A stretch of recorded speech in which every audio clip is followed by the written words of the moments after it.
Before I share my testimony, I just want to share something real quick. When Brother Mike first mentioned me giving my testimony today, I was very hesitant because this month has always been very difficult for me. Not only is today Father's Day, but this month is also the anniversary of me coming to America. I was at work when he called me and said he felt that God was wanting me to do it today. I went out back to the shed just to have a minute with the Lord. And I was like, God, I know my pastor is highly anointed and spirit-led, and I completely trust him. But why that day? At a very young age, I was taught how to hear the voice of the Lord. I may not have always listened, but I've always heard. The Lord began to take me down memory lane. You see, when I was born 3 months early and only weighed 3 pounds, which is why my dad gave me my name. Medical technology was nothing like it is now, and survival chances were very slim. But after 3 months, my parents got to take me home. I was about 3 or 4 years old when my dad told me that he knew from the day I was born that God had a major calling on my life. And although neither one of us had any idea of the direction my life would take, God did. Jeremiah 1:5 says, "Before I formed you in the womb, I knew you." I said to God, for the past 27 years,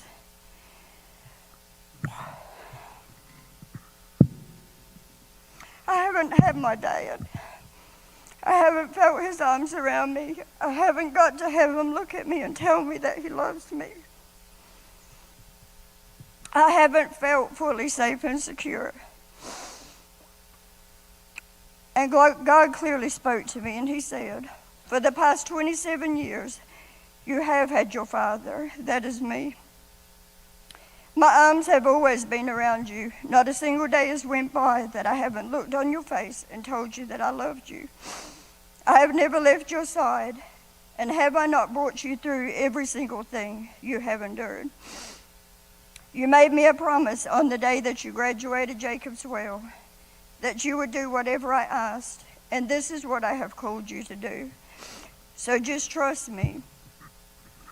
I saw a quote that said, I had to take you from where you thought you needed to be to a place you didn't want to see, so that you would grow into the person I called you to be. That one sentence explains the past 27 years of my life, as you will see in my testimony. And I'm so very thankful to God for that, because you see, I don't like change, and I like my comfortable situations. But it is in the shifting and in the most uncomfortable times in my life that my biggest blessings have come. Joel 2:25 says, I will restore to you the years that the locust hath eaten. So today on this Father's Day, my tribute is to my Heavenly Father, because I see the evidence of his goodness, and I see his promises in fulfillment all over my life. He has certainly blessed me way more than I deserve, as you will hear about in my testimony. And he has now chosen to place an amazing person in my life, one I knew was out there and have earnestly prayed for and thought was for everyone else, but never thought I deserved. But my God said that even after everything I've been through and everything I have done, I am deserving of this huge blessing that he has given me. And I'm so very thankful for that. I love and miss my earthly dad so very much. And I'm so thankful to him for giving me life. But my Heavenly Father has given me the gift of eternal life, and no one can take that from me.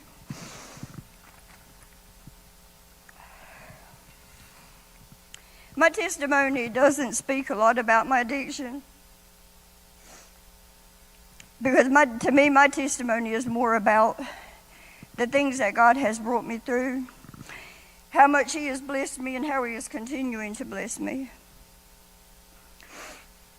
For years, I have allowed the enemy to keep me engulfed in shame, regret, bitterness, anger, and pride, which stopped me from sharing my testimony. I have always believed that I would be looked at differently and judged. How could she feel that way, say those things, do those things, and make the choices that she made? But yes, I did feel that way. I said those things, I did those things, and I made those choices.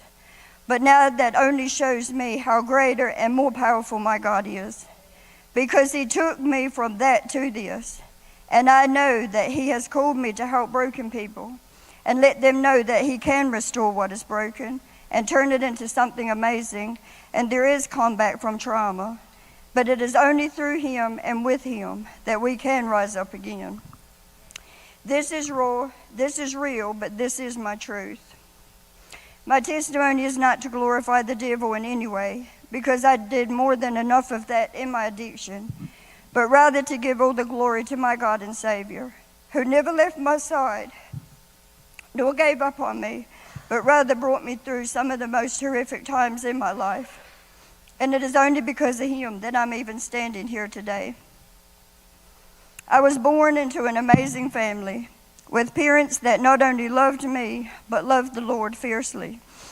My dad was an engineer in the United States Navy, and my mom was born into a very prominent and wealthy Anglican family. They met when my dad was stationed in New Zealand, and shortly after were married. My dad finished out his time in the Navy, where he received an honorable discharge so that he could move to New Zealand to be with my mom. 5 years before I was born, they made a huge lifestyle change. My upbringing was different than most, which years later came with its own torrent of problems. But as a child, I was loved, content, and happy. I was born in New Zealand and raised in a culture much like the Amish and the Mennonites. We had our own little village, which was pretty much secluded. We were sheltered from the outside world. We were labeled a cult by most, but it was the only life I knew and loved. I'm number 7 of 12 children, and my mom and dad also raised 6 other children along with us. The community consisted of about 600 people. We never missed a church service. We wore the long dresses. We never cut our hair. Strict courtship was a must, and your first kiss was on your wedding day. That was the only life I knew, and I was just fine with that. We were totally self-sufficient, which meant a lot of hard work, and everyone learned how to do everything. We farmed, made our own furniture, clothing, food, soap, you name it, we made it. I was baptized at the age of 9, and as the years went by and I grew, so did my love for the Lord. I excelled in school, graduated at 16, and when I turned 18, I got engaged, and I couldn't have been happier. But little did I know that in a couple of months, my life was going to take a drastic change for the worse. I was walking home one night after visiting with my fiancé and his family, when a man who had spent some time in our community, which I later learned had formed an obsession, grabbed me and took me from the only life and the people I had known for 18 years. I had no idea of the horrors I was about to endure, nor how drastically this one selfish act would change me and my future. I was taken to a tiny, filthy camper in the woods at the other end of the country, where I was raped, beaten, and tortured for the next 6 months. I remember crying out to God, asking him, why was this happening to me, and where was he? I felt so alone and abandoned. I had no idea that people like this even existed, much less that they did these kinds of horrific things. I lost my innocence, my security, my joy, my family, my fiancé, my friends. Everything that I loved was now gone. Those 6 months felt like 6 years, and I remember wanting to just die. Every time he would put a gun to my head to force me to do whatever he wanted, I would beg him to just please end my life. When I was found, I knew it was bad, because my dad wouldn't let me look in a mirror. Growing up, I was always a daddy's girl, so I can't even begin to imagine how he felt. My back was broken. I had multiple rib fractures.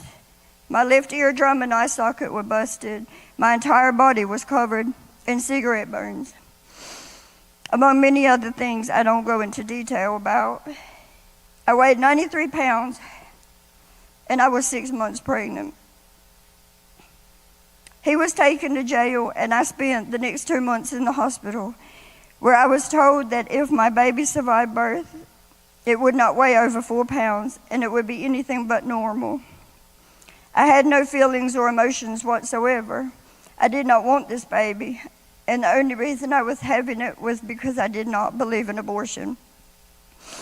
I couldn't bear the thought of facing him in a courtroom, so I was put into a safe house while the community elders decided my future, and I awaited the birth of my baby.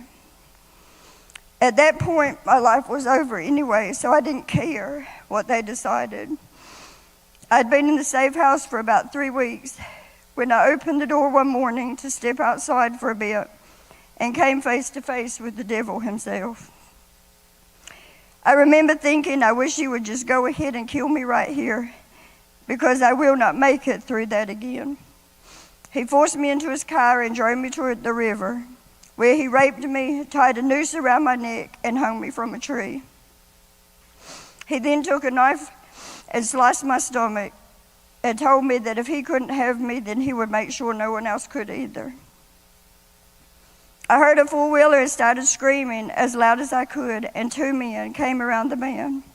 He took off running, and one chased him, and the other one came and cut me down.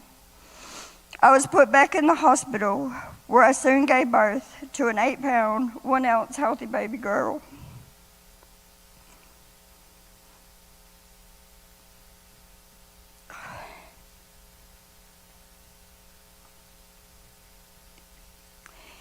I would not hold her or even look at her. My oldest sister and my brother-in-law were not able to have children, so I asked my dad if he would please take her to them. On day 11, I was laying in my hospital bed, and my dad walked in holding her and told me that I was going to hold my daughter, that she was not to blame for any of this. But when I looked at her, she looked just like him, and she was a reminder of everything I went through. I was furious that the God that I loved had allowed this to happen to me. And if that wasn't enough, he gives me a child that looks just like an evil monster and nothing like me. My mom and dad received a phone call from jail where he informed them that when he got out, he was coming to finish what he started. It was then that the elders decided that for the safety of me and my daughter, I should be sent to America, where I had citizenship status. So once again, he calls the shots. I'm about to be torn away from my family again at a time where I need them the most. To be sent halfway around the world to a country where I know absolutely no one, with a baby that I don't even want. The police inform me that I cannot return home, and he gets to take everything from me once again. I was standing there crying hysterically, begging my parents to not make me go. And my mom said, "Life isn't fair, and sometimes we are dealt some pretty crappy hands, but it is up to you what you choose to do with it. You can either let it destroy you, or you can let it make you stronger." She said, in every bad situation, there is always something good, and you just have to find it. I asked her what good could possibly come out of the situation. And she said, "I'm not going to answer that for you, because that's for you to figure out." And the whole time, my beautiful baby girl was laying there. And I was too hurt, angry, and bitter to even see her. In that moment, feelings that I had never experienced with my parents before took over. Abandonment, rejection, outcast. Even my own parents were ashamed of me. How could they send me away at a time when I needed them the most? Growing up, I was taught that family was so important, so why weren't they fighting for me? Why was it so easy for them to just send me away? I guess they are just too ashamed of me, so it's easier to send me away and pretend I don't exist. For years, those thoughts would follow me and help to shape every bad decision I was about to make. But I could not have been any more selfish. My parents did not want to send me and their grandchild away. They were heartbroken. They did the only thing they knew to do to keep us safe, and I chose to see their protection as punishment. But now, as a mother and a Mimi, I know that there's absolutely nothing I wouldn't do to protect my children and grandchildren. It was on the plane that I promised myself that he had taken all he was going to take from me, having no idea that for years he would continue to take everything that I loved. My marriage, my relationships, my career, my home, my family, and my sobriety. I was introduced to my ex-husband 9 months after moving here, and him and Jesse bonded immediately. I had managed to get a good office job and was doing very well for myself, but it had been a rough 9 months with my daughter, and I was so messed up mentally. I was drowning under the crushing weight of fear-based teaching that had been placed upon me as a child. I'm not here to judge the decision my parents made long before I was born to join the community, nor to judge the life they continue to live. But the legalistics of the church taught me bondage instead of freedom. I was taught legalistic rules instead of the gospel. You see, for 18 years within those four walls, I was drilled on how a Christian should act. Real Christians don't kiss before marriage. Real Christians don't get divorced. Real Christians wear head coverings and don't expose any skin. Real Christians don't listen to worldly music, get tattoos or piercings. I was taught that if you were born into that community, then that is the life God has chosen for you, and stepping outside of that was stepping outside of God's will, and this in turn would bring about God's wrath, and he would be quick to punish me.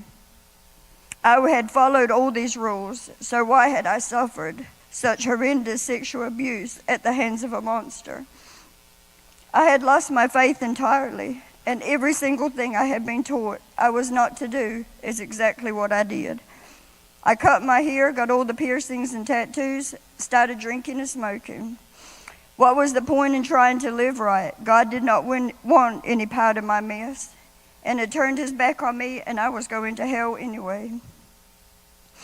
I knew that Jessie deserved so much more than I was giving her emotionally. I wasn't wanting a relationship for me, I was wanting one for her. And I saw right away that he was that person. At the time, I believed that after everything I had been through, the punishment was mine to bear, but not hers. So no one could possibly love me, but I believed that God had someone that could love my daughter, because he had only forsaken me and not her, and I had become okay with that. Within a year we were married, and we built a good life for ourselves and became the envy of all our friends. From the outside looking in, we had the perfect life. A great marriage, great jobs, nice home, new vehicles, money, vacations, and whatever else we wanted. But no one knew anything about the hell I was masking every day. I went through the motions and became more like a robot than a person. Whatever anyone wanted me to be, I could be. Just that, and did it very well. I did not want to think about anything, face anything, talk about anything, or deal with anything, because in doing so, everything would then become my reality. If anyone asked if I was okay, no matter what, I was always okay. 2 more children were soon added to our family, and this was just what I needed. I strove for perfection and acceptance in every area of my life, and became so consumed with my children and keeping them involved in as much as I possibly could, so that I would not have time to think about anything. It was easier for me to act like my past never existed than it was for me to face my own reality. I raised my children in church because I wanted them to know the God that I knew as a child, but it wasn't for me because God had turned his back on me, or so I thought. My dream had always been to become a lawyer, so I enrolled in college and started my first semester, but after 8 years of marriage, everything started to fall apart. My husband was home less and less, or sometimes just not coming home at all. I would wake up some nights and he would be gone, and before long he had lost his job, and all the financial responsibility fell in my lap. I dropped out of college, got a night job, so I could work as well as take care of my children during the day. I was totally clueless. I'd never been around drugs and didn't know anything about them, but soon learned that my husband was in a full-blown meth addiction. After a year of fighting to save my marriage and keep my family together and struggling financially, I took my babies and left. My world was shattered. I was raised that divorce is wrong and against the Bible, and I had no idea what I was supposed to do. I just knew that I did not want to raise my children like that. Here I was, an angry, damaged, broken woman with 3 children that were depending on me. The next few years were tough, and my struggles with self-worth, self-loathing, self-condemnation, guilt, shame, and anger only grew. But I was determined that my babies were not going to pay the price for their parents' mistakes, even if that meant me working 70-plus hours a week, which is what I did, until their dad filed a petition with the court for custody, claiming that I was an unfit mom because I worked too much, and the judge gave me 1 week to find another job, or custody would be placed with him. So I quit my job, started up my in-home daycare so I could be with my children. Shortly after, I met an amazing man who had 2 great kids, and life once again was good. I once again enrolled in college and graduated from law school, top of my class. Big dreams, big plans, and an engagement soon followed. But like everything else in my life, this was also short-lived and would soon come to a devastating end. I became pregnant, and although I was not supposed to be able to get pregnant, we were both super excited until we were told it was an ectopic pregnancy. And then the excitement was replaced by fear, anger, and disappointment. I was advised that terminating the pregnancy was in my best interest, as the baby would not survive, and it could also cause me to have serious problems or even death. I was against any type of pregnancy termination, and for the first time in years, I hit my knees and cried out to God. At 11 weeks, I lost the baby, and I was crushed. Depression, bitterness, hatred, and anger once again engulfed me, and I shut out everyone around me and became a person that I didn't even recognize. 9 months later, after trying everything he could, my fiance left, taking our 5-year relationship with him. Where was my God, and why did he hate me so much? What did I do to deserve all this pain and heartache? Why was he punishing me? Why wouldn't he let me be happy? I was sure to blame him for every bit of it. My children were crushed because they lost the only family they knew, and I was heartbroken, as my world had once again fallen apart. And it was then that I decided to make one of the biggest mistakes in my life that would eventually place me in my own hell on earth. I allowed my ex-husband to move back in with me, and it was then I got my first taste of meth. For 9 months, I dabbled here and there, and I didn't think it was a big deal because I was working and taking care of my family, and no one knew. But once again, he quit working, and everything was back on me. And everyone we knew were getting busted left and right. So I laid the dope down, packed my babies up, and moved to Kosciuszko. For the next year, everything was going well for us, but I had left Jessie in Edinburgh with my sister because she was a cheerleader and didn't want to change schools. But going back and forth was hard. We were not getting to spend much time with her, and her brother and sister were not adjusting well. So I moved to Edinburgh. I got a job as a correctional officer at the prison in Walnut Grove, and things seemed to be coming together once again. Until June 2012, I was assaulted by an inmate, and I left the prison, and by August 2012, I was once again dabbling. By February 2013, I was in a full-blown addiction when I caught my first charge, which landed me in Lee County Jail. And I lost custody of my children.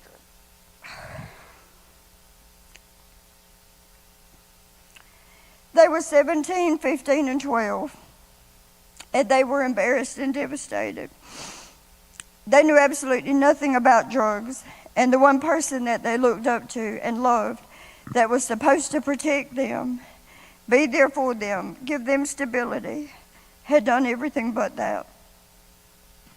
For the next 3 years, I was back and forth with my sobriety and addiction, all the while fighting the demons in my head that I did not want to face, along with the guilt, shame, and embarrassment. In 2014, my first grandbaby was born. I would stay sober just long enough to see him. By March 2016, my children had had enough. I had 2 more grandbabies on the way, and they knew something had to be done. They found a 3-month faith-based recovery center in Alabama, and I agreed to go. I graduated the program and came home to now 3 grandbabies, and everything was good. That is for now. People, places, and things. I had been home, was back involved in my church, and had been clean 8 months when I thought I could go visit people and I would be okay. By November 2016, I was in a full-blown relapse, which was worse than my whole addiction. And in one traffic stop, I got 13 charges, lost my job, my vehicle, and my family was done. 8 years was my sentence, 5 to serve and 3 on paper. Thankfully, I knew the judge and the prosecutor, and they both agreed to help me out and give me a chance to redeem myself. So in January 2017, I received 1 year non-adjudicated probation, but I had to be drug tested every week and stay out of any kind of trouble at all. For the first 3 weeks, my PO never drug tested me, so I went right back on doing my mess. May the 25th, 2017, my PO handed me a cup, and I knew it was over. I told her I wasn't clean, and she told me instead of calling the police to come pick me up, she was calling the judge. The judge showed up and told me I had till Monday to find somewhere to go, or they were locking me up and I would serve my time. I had spent enough time in numerous jails to know that I wouldn't make it 5 minutes in prison, much less 5 years. I went home, thought about everything, and came up with one conclusion: suicide. I had lost everything. My children were not talking to me. They wouldn't let me see my grandbabies. I had never felt so alone in my life. And all of a sudden, I became a victim of my past, a victim of my current situation and circumstances, all of which I had created. I planned everything out, stood up, put on my victim suit like it was my favorite pair of jeans, walked out the door, got in my vehicle, turned the key, and K-Love came on. I was in a full-blown addiction, and I did not listen to K-Love. But the song that came on was God, I Need You Now.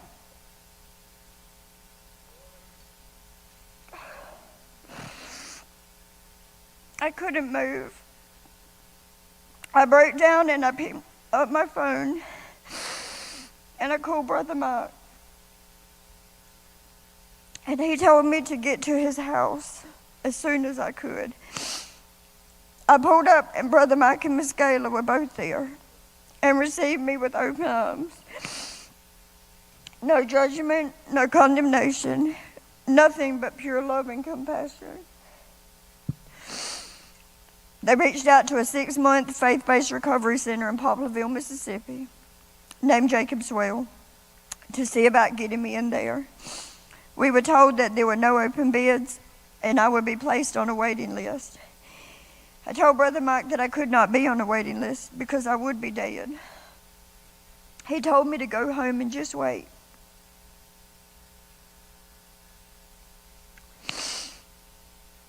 I received a phone call from Brother Mike. He told me that they had said for me to call them to do an over-the-phone application. I learned after I got to Jacob's Well that they had all prayed for me over the phone, and a girl walked out, which left her bed available for me. That Monday morning, May the 29th, 2017, I walked through the door of Jacob's Well, a very broken woman. Making that decision came with some mighty challenges of its own for me. Whether it was physical, mentally, or emotionally, Satan was relentless and attacked me at every turn. 2 months into the program, I was hit with a severe case of kidney stones, which landed me in the hospital. I returned to Jacob's Well, but had to start the program over.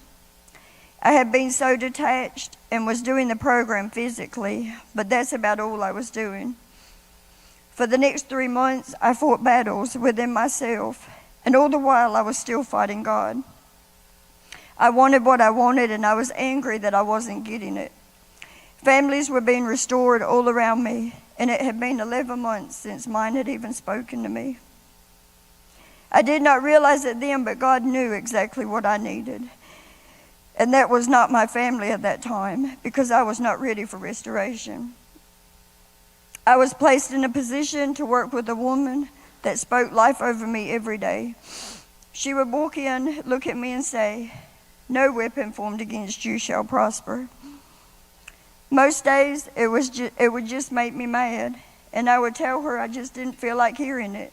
And she would smile and say, "One day you will thank me." Rhett. On November the 4th, 2017, that day came. I was headed to work when a woman came into my lane and hit me head on. I stared death in the face that day as I was laying there trapped in that vehicle, scared because I did not know who I was or where I was. I could not feel my legs, and I could hear a man on the phone saying, "You'll need to hurry because I don't think she's going to make it." The medic telling me, "I'm sorry, there's nothing I can do for you, so I'm going to check on the others." The firemen trying to figure out how they were going to get me out because everything they were trying wasn't working. And it was in that moment that those words came back to me. "No weapon formed against you shall prosper." And it was in that very same moment my faith was restored, and I knew I was going to be okay. My family was called in and told it did not look good, that they were not sure at that time if I was going to make it or not. My face and head was full of glass, and I had broken bones from my face all the way to my feet.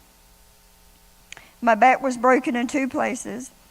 The doctor said I would have at least 5 surgeries and possibly more to repair all the damage, and it would be at least 3 months before I could even attempt to get out of the bed. They informed us that it was a possibility that I would never walk again, and if I did, I would have to have home health care and extensive physical therapy for a year, but I would never walk right. I looked at the doctors and told them I did not want to hear that, and I was not receiving that because they don't know my God. I knew that they were only doctors, but my God was the ultimate healer. I don't remember much from that day, but I do remember feeling hands on me as I laid on that trauma table. I opened my eyes for a moment, and I heard Brother Asa say, "You will live and not die, and you will declare the works of the Lord." I woke up in my hospital room, and I was surrounded by my children, my son-in-laws and my grandbabies. It had now been 13 months since I had seen or talked to any of them. The day I was released from the hospital, my son carried my broken body out of the hospital. And for the next 6 weeks, the same children that had just a year before were completely done with me, carried me, bathed me, fed me, and my son even brought me a hospital bed and had it put in his room so he could get up every 2 hours and turn me. I had appointments with multiple doctors and surgeons, and they were all astounded by my healing. They said people don't heal like this and bones don't heal like this. And I would just smile because I knew. I didn't have any surgeries, and just 7 weeks later, on December the 22nd, all my doctors signed a full release. for me to return to Jacob's Well. During those 2 months at home with my family, God moved in a mighty way, and healing began to take place. The healing was painful and the truth was brutal, but my family had been hurt and I needed to listen. I knew this was going to be a long, tough road because my words and promises meant absolutely nothing, because they had heard it all before, and each time promises were broken, trust was shattered, and pain mounted. But God had already started the restoration process, and I was determined to do whatever it took, no matter how long it took. I would not fail them or myself again. Satan had made a direct attack on me to take me out, but God had turned it around for his good and glory. I didn't understand it then, but I now know he had to break me down in order to raise me up. It was like God was saying to me, okay, now are you going to listen to me? And I was like, okay, God, now I get it. For the next 3 months, I went full force, determined not only to forgive others, but also myself. I did not want to forgive the monster that I felt had destroyed my life. But every night I prayed for God to give me a heart of forgiveness, and that is just what he did. One night I was sitting on my bed holding a picture of Jessie, and one of the staff members walked in and she said to me, "For months now, night after night, I have walked by your room and saw you looking at that picture with so much pain and turmoil all over your face, but now tonight is different. The pain is gone and you are smiling, and I see peace." I looked at her and said, "For the first time in 19 years,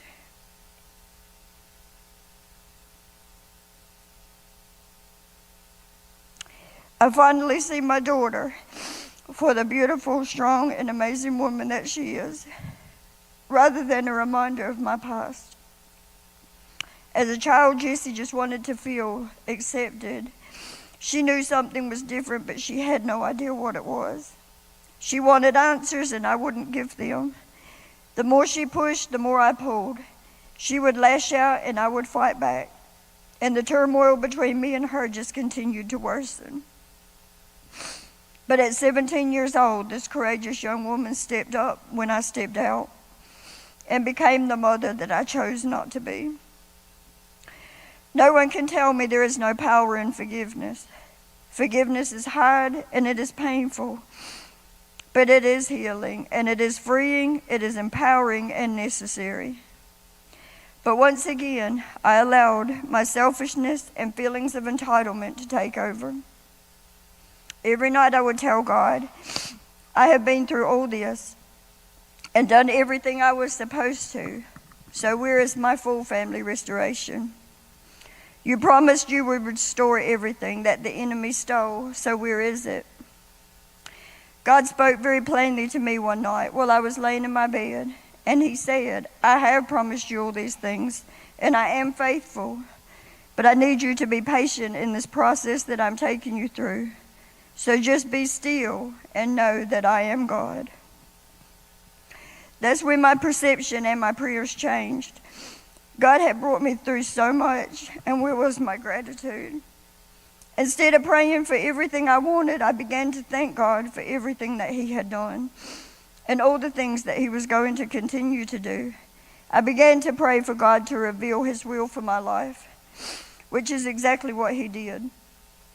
It may have taken me a year to complete a 6-month program, but God knew what I didn't, and that was that I needed the extra healing time to get where I needed to be in order to maintain my sobriety and be the mother and Mimi that my children and grandchildren needed and deserved.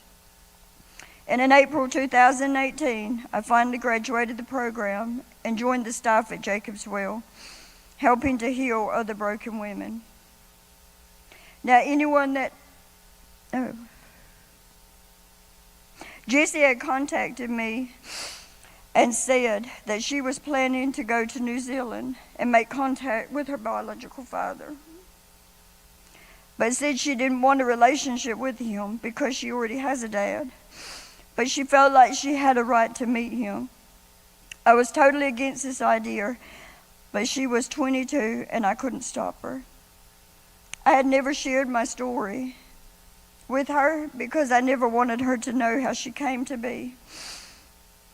So once again, I hit my knees again, asking God to please protect my daughter. It was about 2 months later that she called me and she said she was sending me something. I opened my message from her, and it was a copy of his obituary. I became angry that this man had been dead 10 years and no one had told me. Angry that 10 years had passed, that I could have went home and seen my family and no one had told me.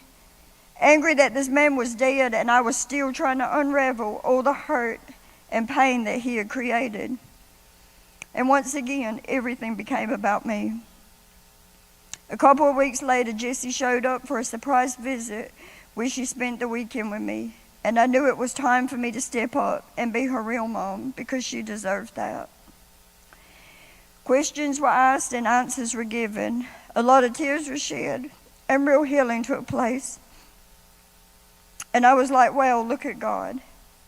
It wasn't his death that I was happy about, even though for years I had wished for bad things to happen to him. But rather God's timing and the way he always works everything out perfectly. I knew that if I had found out 8 years ago that this man was dead, I would not have been where I was in that moment. 8 years ago, no healing would have begun to take place, and my hatred, bitterness, and anger would have only deepened. My addiction would have been worse. Forgiveness would never have taken place, and me and my daughter would not be having this conversation. A conversation that was much needed for both of us because she needed healing just as much as I did. I had overcome some major hurdles and made a lot of progress, but new levels always bring new devils, and my issues with self-worth came to a roaring head. Here I was, 41 years old, and had no clue who I was. My whole life had been shaped by the decisions of others, and that is where I put my identity. For years, all my decisions have been based on my children, my relationships, the opinions of others, and now here I sat questioning everything about myself. I had been there about 2 years, and I was really struggling with the feeling of not being worthy of the position that had been given to me. So I called my family wanting to move back home. The family restoration that was happening had completely blown my mind. 2 more grandbabies had been born, and I was just really missing my family.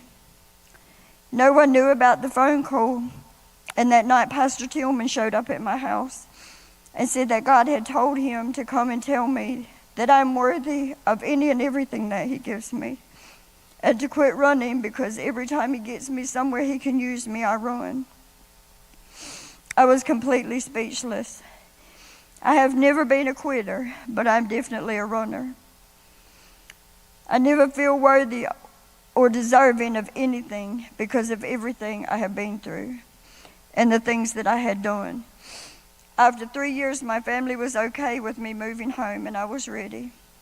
There was a lot of stipulations, extreme accountability, and I was about to be watched like a hawk, but I was okay because I had my family back.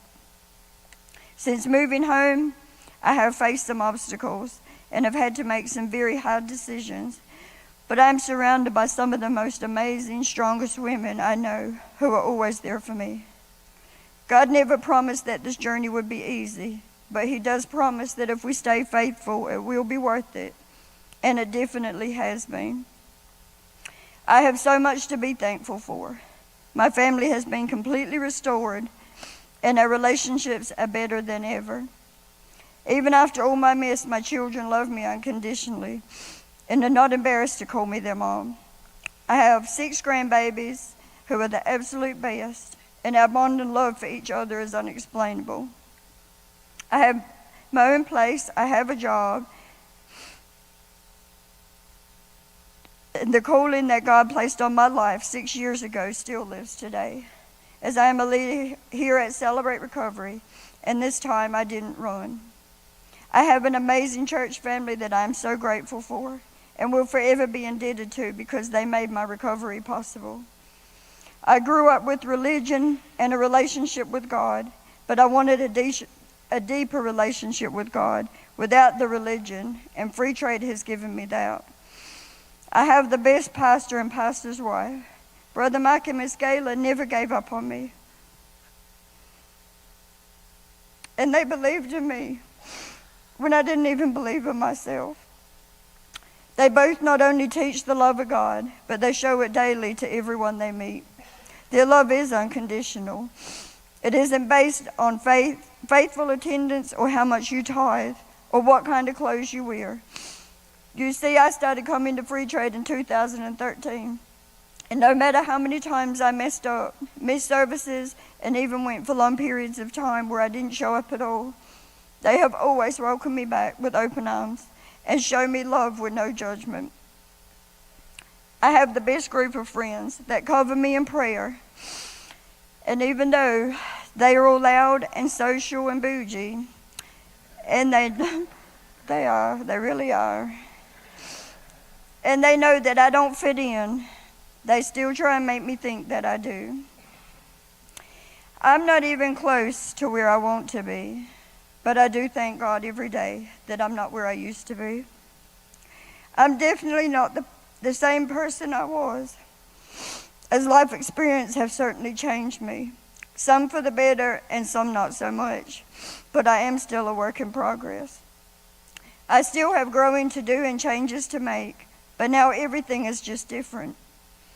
I had allowed my circumstances to determine my view of God, rather than letting God determine how I viewed my circumstances. Jesus told me that I'm not responsible for someone else's choices, and my worth is not defined by my sexual history. He assured me that nothing can separate me from his love. All the times I felt alone and abandoned, he was right there with me, never leaving my side, feeling every pain and shedding every tear. Through all my anger and blame, he still chose to love me. And although I turned my back on him, he never turned his back on me. He is the same faithful God that I loved as a child. I have learned to thank him for every trial, every heartache, and every scar, because without them, I would not be the person that I am today. I'm learning to be patient in every process, because he knows what I need and exactly when I need it. I now not only know who I am, but also whose I am. My identity and self-worth is only determined by my Creator and not by others or their opinions. I know that I am worthy. I am no longer a victim, but I am victorious. And although I may stumble and fall, I will rise up. I no longer get up and continue to nail myself to a cross daily, because I know that Jesus already paid that price for me. I am the daughter of a king who is not moved by the world, and my God goes before me, and I do not fear because I am his. Sobriety has come with its own levels of new devils, as the things that I once drowned with drugs, I now have to face head on. But I will get up every day and choose to fight over and over, because if God is for me, then who or what can be against me? And although weapons may form against me, they will not prosper.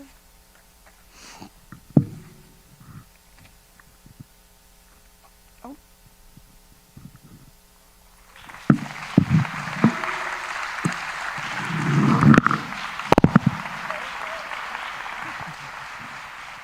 Dropping everything on me.